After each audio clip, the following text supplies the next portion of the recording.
We are doing an awful lot of work through our counterintelligence investigators to understand just what mischief is Russia up to in connection with our election. That is work that goes on all day, every day, about which I'm limited in terms of answering questions.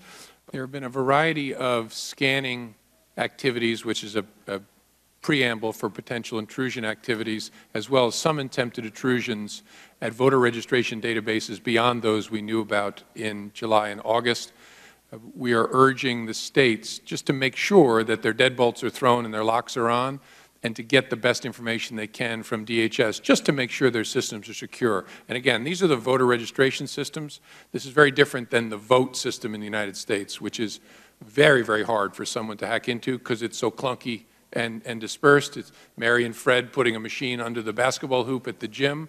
Those things are not connected to the Internet, but the voter registration systems are. So we urge the states to make sure you have the most current information and your systems are tight, because there's no doubt that some bad actors have been poking around. All right. With that, I will yield back the balance of my time, and thank you, sir.